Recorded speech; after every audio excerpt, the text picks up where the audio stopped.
Welcome student, welcome to Ramanujan Academy. Today we are going to start with a very important part of your English grammar, which is a figure of speech. Now basically what is the meaning of figure of speech? Figure of speech are literary devices which are used to express the ideas that move beyond their literal meaning. तो इसका मतलब क्या है? Figure of speech का मतलब क्या होता है? जो भी हम पोएम्स देखते हैं तो पोएम्स ने आपने देखा होगा, जो भी वर्डिंग्स होते हैं वो वर्डिंग्स में क्या होता है, अलग अलग वर्ड्स आप देखोगे जिनको एक प्रॉपर सीक्वेंस कभी होता है कभी नहीं होता है, तो उसको हम क्या बोलते हैं? That is called literary devices, जो कि मोस्टली पोएम में आपको देखने को मिलेगा. ओके तो अभी what are the function of this figure of speech? Figure of speech हमें क्यों यूज करने? So they impart the beauty to the language by stimulating the visual, oral and sensory appeal of the verses. मतलब क्या यहाँ पे क्या होता है, आपकी विजुअल, ऑरल और सेंसरी ये आपको अपील करने के लिए, जो भी पोयम आप पढ़ोगे वो पोयम में ये जो सेंसेस आपको यहाँ पे लिखे, ये सेंसेस को आपको क्या होगा, ये अपील करेंगे. मतलब जब आप कोई भी पोयम पढ़ोगे तो पोयम में आपको ये लिटरेरी डिवाइसेस क्या करते हैं? They are helping to make your poem a beautiful poem. It increases the beauty of your language. Then the reader is made to use this imagination to create a rich mental picture. मतलब जब आप figure of speech use करते हो तो वो reader के mind में एक picture create करता है. Then it provides the freshness of expression and clarity of meaning. Then they can be used in a poetic as well as everyday language. तो इसका मतलब ये नहीं कि आपको इसको सिर्फ poem में use करना है. ये figure of speech आप कहाँ पे use कर सकते हो? आपके everyday language में भी इसका इस्तेमाल कर सकते हो.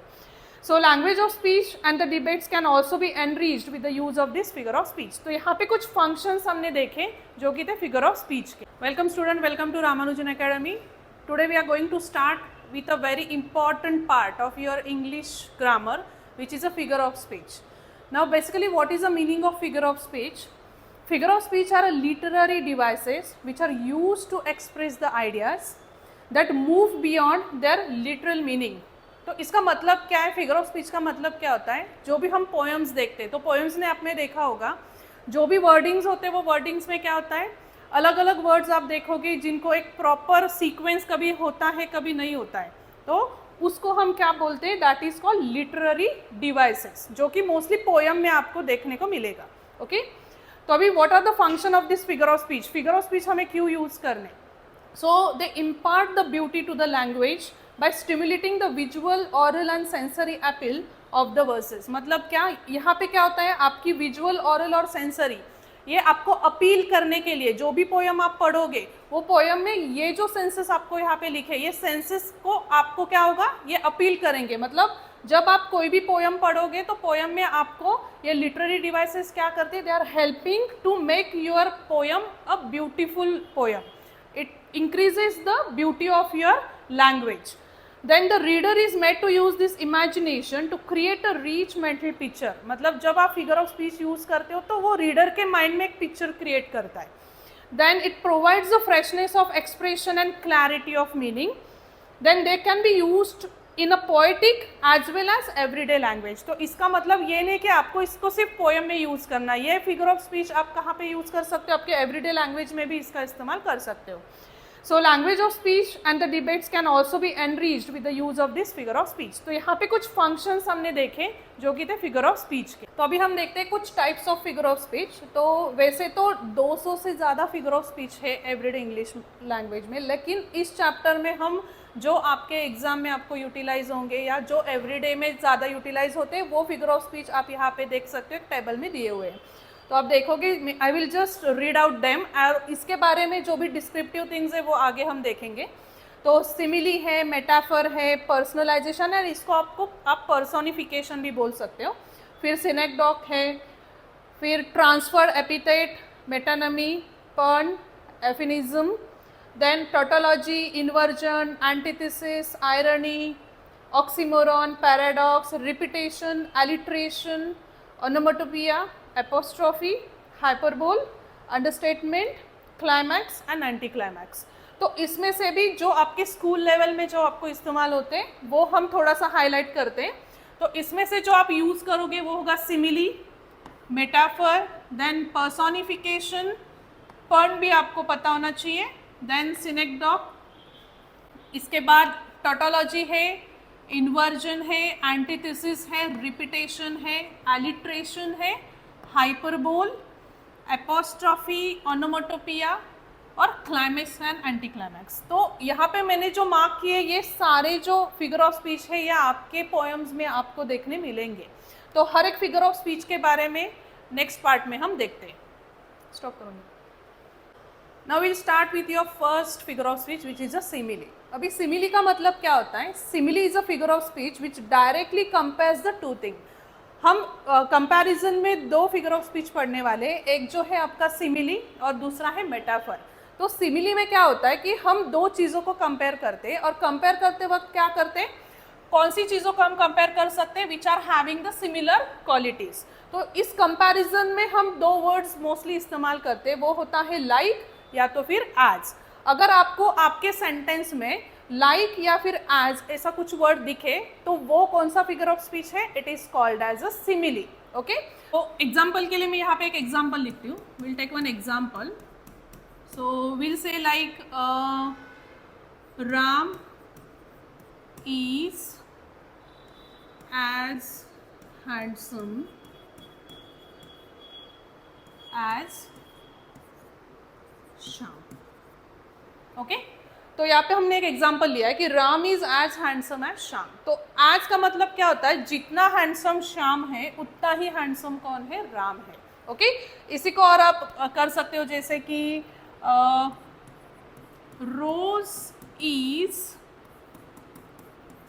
रोज इज लाइक अ ब्यूटीफुल। तो बावळट इसका व्हिडिओ चालू आहे।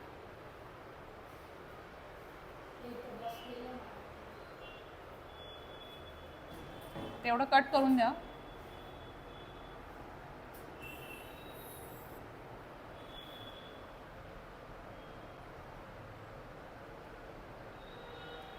एग्जाम्पल पर घेऊन टाक करू सर। तो यहाँ पे एक एग्जाम्पल देखते हैं हम।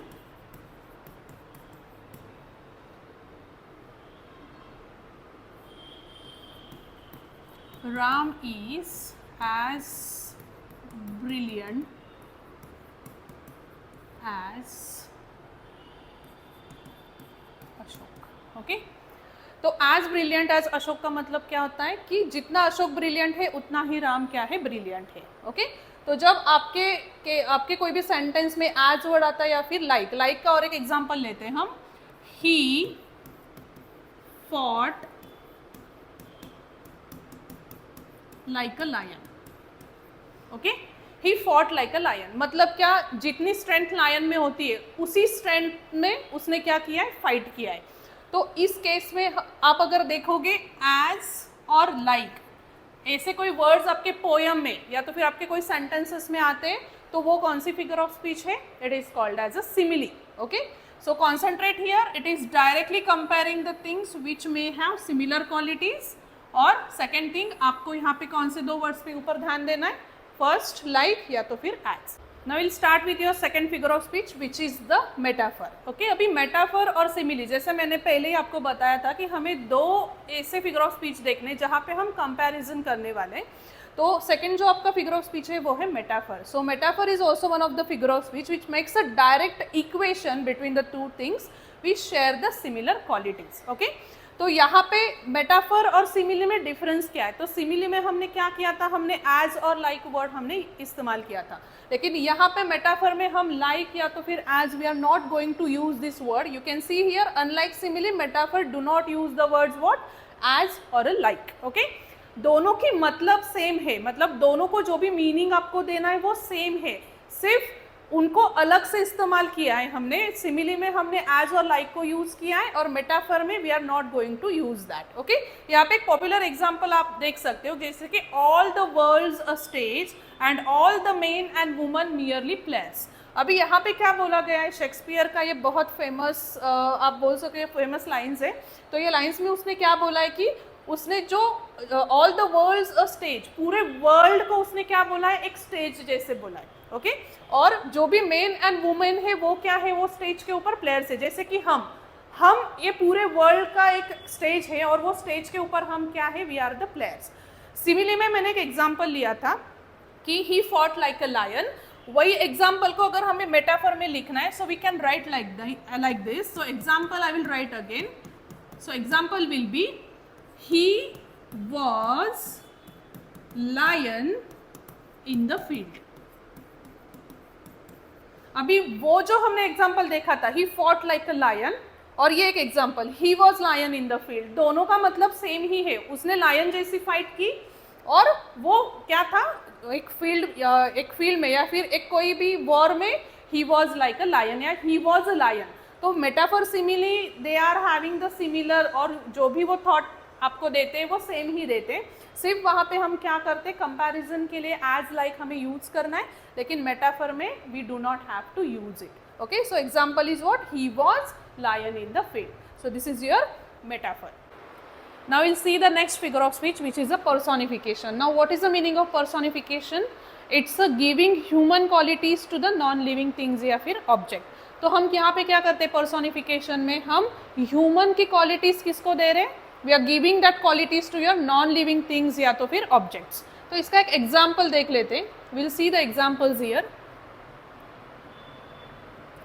So you can see here in personification we have different example. जैसे कि आप देख सकते हो, the wind whispered through the trees. तो यहाँ पे क्या किया है हमने, ये जो wind है, wind को whispered, wind is whispering means what we are doing, we are giving a human quality which is a whisper to whom, to the wind.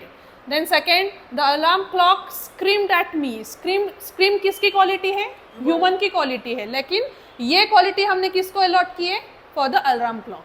Then third, flowers danced in the breeze. तो bridge आ रही है, हवा आ रही है, उसके ऊपर flowers क्या कर रहे हैं, डांस कर रहे हैं. मतलब यहाँ पे हम क्या कर रहे हैं, again we are giving a human quality to the non living things. तो इसी को क्या बोला जाता है, personification. Now will go to the next figure of speech which is a hyperbole. Okay, so now what is a hyperbole. Hyperbole means exaggerating for the effect. Exaggerating का मतलब क्या होता है, आप कुछ बड़ा चढ़ा के बोल रहे हो फॉर गिविंग सम इफेक्ट, तो उसको ही क्या बोला जाता है, हाइपरबोल. ओके, तो इसका एग्जांपल देख लेते हैं, उससे आपको और ज्यादा क्लियर होगा. So will see the example. So you can see here in hyperbole, I have told you a millions of times. तो जैसे कि आपकी मम्मी, कभी आप पढ़ाई नहीं करते हो तो आपकी मम्मी आपको बोलते कि I have told you millions of time, do the study, do the study. तो एक्चुअल में वो मिलियंस ऑफ टाइम बोलती है क्या, नहीं बोलती है, फिर भी हम उसको क्या कर रहे हैं, यूज कर रहे हैं, तो उसको क्या बोला जाता है, hyperbole.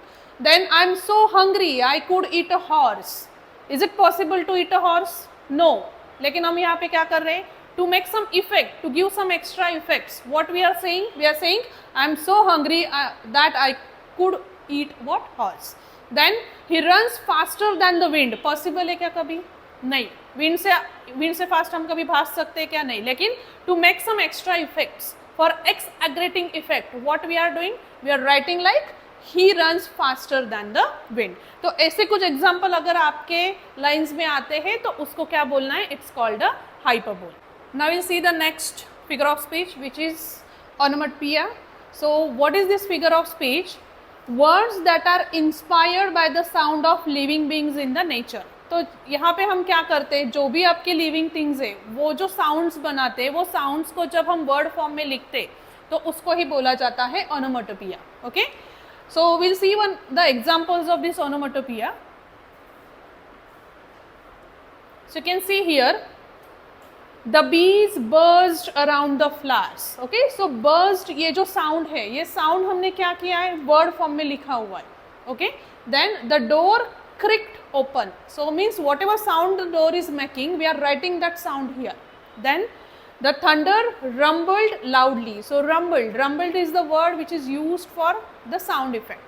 Then the bacon sizzled in the pan. So sizzled is the word which is showing you the sound effect. Okay, जो sounds के लिए हम लिखते हैं उसको ही क्या बोला जाता है, onomatopoeia. Okay, now we'll see the next.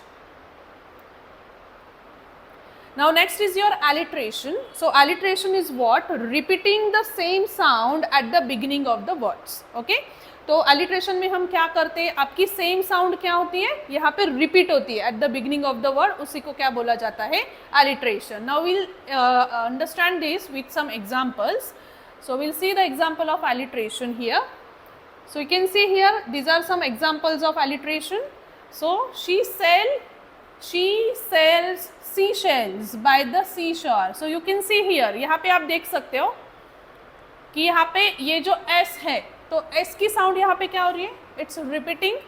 So we'll just mark it, this one, this and this. Okay. Then Peter Piper picked a peck of pickled peppers. So P.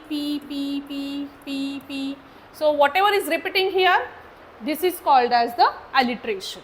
Now we'll see the next figure of speech, which is the oxymoron. Now in oxymoron what we have, it features the two words which appear to contradict each other. मतलब आपके sentence में ऐसे दो words आएंगे जो एक दूसरे के कॉन्ट्राडिक्शन में है. कॉन्ट्राडिक्शन मतलब क्या, अपोजिट में है, but it makes a sense of situation overall, तो उसको बोला जाता है ऑक्सीमोरॉन. तो इसका हम एग्जांपल देख लेते हैं. Will see the example. So here यहाँ पे आप देख सकते हो, इट्स एन ओपन सीक्रेट. अभी क्या है, यहाँ पे सीक्रेट भी है और यहाँ पे ओपन भी वर्ड हमने यूज किया है. Then the deafening silence was overwhelming. तो डेफनिंग साइलेंस और ओवरवेलिंग, तो यहाँ पे भी क्या दिख रहा है आपको, थोड़ा सा अपोजिट नेचर दिख रहा है.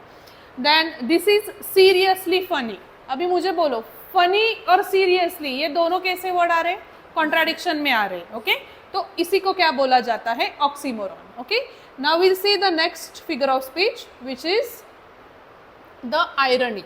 Okay, now in irony there is a discrepancy between what is expected or intended and what actually occurs. Okay, तो इसमें क्या होता है, discrepancy. Discrepancy मतलब क्या, there is some, we can say there is some confusion or there is no as such real thing. We are not getting the things between whatever is expected and what actually is going to occur. Okay, now we will see the example. Example will make you the things clear. So see here, irony. A fire station burned down yesterday. Is it possible? मतलब fire station ही और वो क्या हो गया, it burned yesterday. मतलब it's showing you a different thing. लेकिन लिखा हुआ कुछ अलग से है, लेकिन इसका expectation या फिर whatever it is going to tell, it is a different thing. Then the lifeguard drowned into the pool. Then the English teacher failed a grammar test. तो ऐसे कुछ एग्जाम्पल अगर आते हैं तो ये एग्जाम्पल्स किसके एग्जाम्पल है, they are the example of the irony.